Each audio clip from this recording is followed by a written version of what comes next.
There's only one solution for Earth's pollution. You! Wow. Morty, if you say wow one more time, I swear to f***ing God. Rick and Morty is one of my favorite TV shows of all time. So when season 5 rolled around, of course I was hooked instantly. Episode 1 and episode 2 were decent viewing, but they don't compare to episode 3. I love that new t-shirt smell. Chicks are gonna be all up in our biz when they see us wearing these Rick and Morty custom I tees. bet we could sell these. Hells yeah, I f***ing love merch.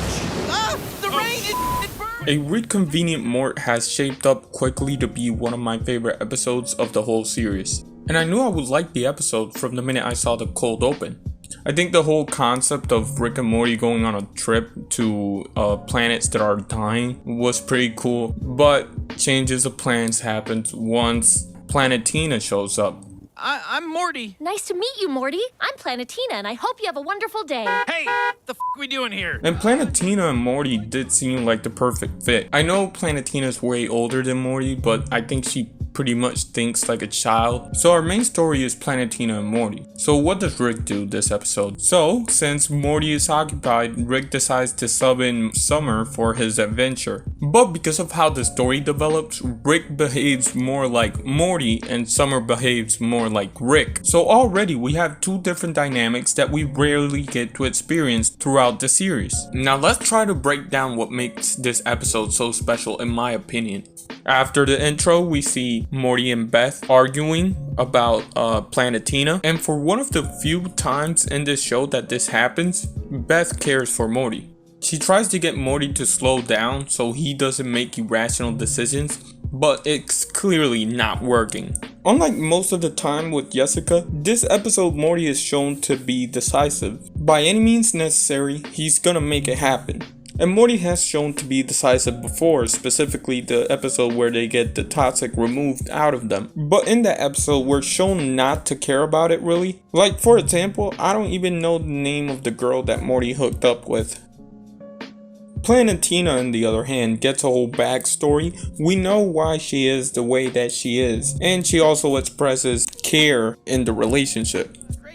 Hanging out the other day, I was getting kind of a, I got kind of a positive vibe. Oh, good. I was putting one out. I really like you. Before we continue with that, let's go to Rick and Summer and see what they're doing. After Summer goes through a breakup, Rick's mission is simple. No attachments, let's go have fun. And that's what appears to happen in their visit to the first planet until he notices an alien that looks attractive to him. I really don't know how to explain this because they are aliens. How am I supposed to explain this? But he does take a liking to this alien. So much so that he ends up getting attached. And this is a very Morty trait because usually the problem arises from Morty making a non-problem a problem. But the thing is that we don't even find out until way later in the episode. After that, we see Morty and Planetina, who seem to have hit it off after the scene earlier where Morty rescues Rabbit from a fire. In that scene, we see Morty make a move, and now we see the result of the move. And that jumps into the visual representation of something I don't know if I can talk about, so I'll just call it the deed. And one of the best things that Rick and Morty does is how they incorporate music into their show. They don't always do it, but when they do, it's pretty good. And actually, the song that they play here is original. And I would play a bunch of it, but I'm not sure if it's gonna get claimed, so I can play like 2 or 3 seconds of it.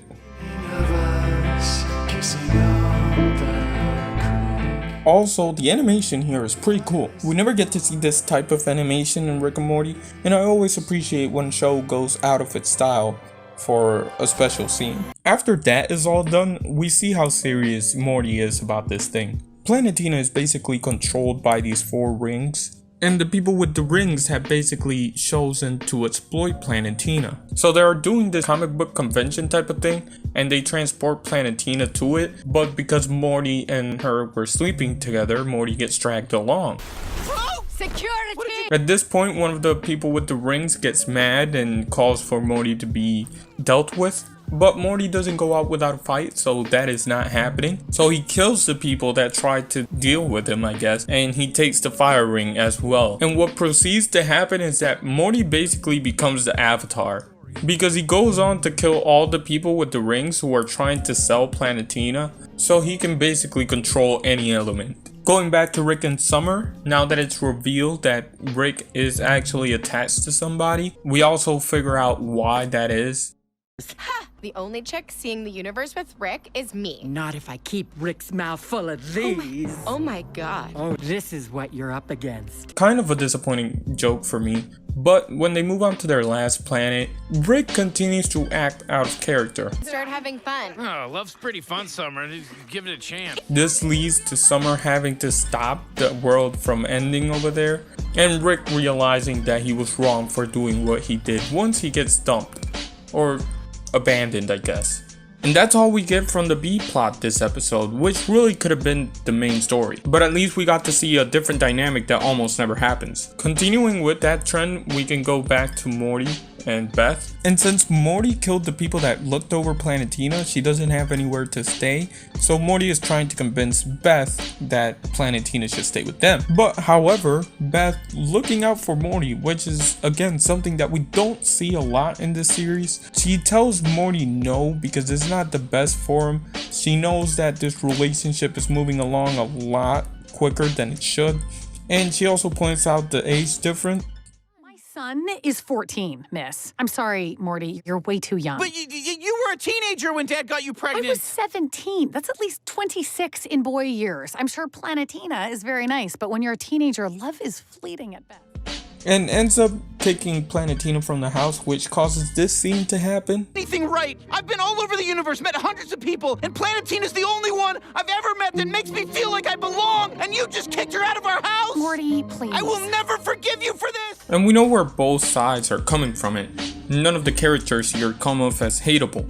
And usually it would come off as very ungrateful type of thing and very disrespectful, but because Morty is Morty and no one ever respects him, I can understand where he's coming from. No, children are everything to a mammal. I will spare one of their lives. You simply have to choose. Summer! Summer. And Beth is just a caring mother. But once Morty and Planetina leave, we get a package that showed what Morty and Planetina were up to immediately after the scene happens. They have this awesome shot where you get to see the moon, and you know, I like the moon, I like moon visuals, so I like the scene and the shot as well, and the shot. It starts off wholesome with things like powering up a city and such, but it slowly gets worse and worse. As Planetina gets more corrupted, we start hearing a song in the back. And Rick and Morty does it again. They give us another music package, and this is probably better than the first one.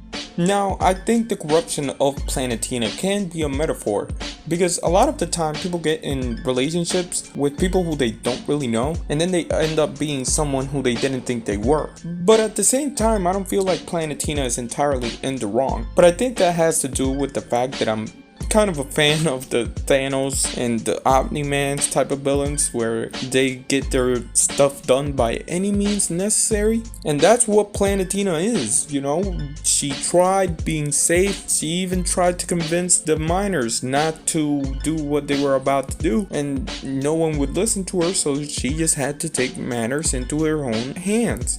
Filthy murder! Planetina, stop it! There's only one solution for Earth's pollution! Oh my god, no! So again, I can see it from both ways, but we see that this kind of hurts Morty more than it does anybody. Well, the miners died, never mind. But Morty is hurt because of this, and we see them fall out over this. And the scene where they ultimately break up because Morty just doesn't view her the same way is the scene that does it for me. This is the only way I can save Earth. The only way I can save you. If that's the only way, I don't want to be saved. This is the scene that made me think this is a top tier Rick and Morty episode, because it kind of fits everything that I've been saying up to this point. Dear, ask me to understand. Planetina, I'm so sorry. You. It's something that they don't do a lot, but when they do it pretty fucking well. After Planetina leaves, and hopefully she comes back, by the way, Beth is right there for Morty. And to finish off the episode, we go back to the flowers. And it's the type of stuff that English teachers make you write essays about. What this episode does right to me is that it takes itself seriously, like it should. And probably most important of all, it made me care for Planetina and the relationship she had with Morty. No one came off as hateable, everybody came off as relatable or likable. Except maybe Planetina for some people, but I like Thanos, I like Omni-Man, I love Chaos. I wouldn't put it up there with the Vat of Acid episode because it took itself serious, but it was also funny. And I don't think this was funny necessarily, but it doesn't have to be funny. And that's what I mean by saying they stepped out of their element and they still delivered. That's honestly all I can ask for from a show, when you can experiment with other things and still come off as good. And with that being said, but before that, let me just play the first take of this fucking video because I was pissed, alright? Rick and Morty is one of my favorite TV shows of all. Of course, the fucking car is starting right now. Crazy. And with that being said, J Dilla, take us out.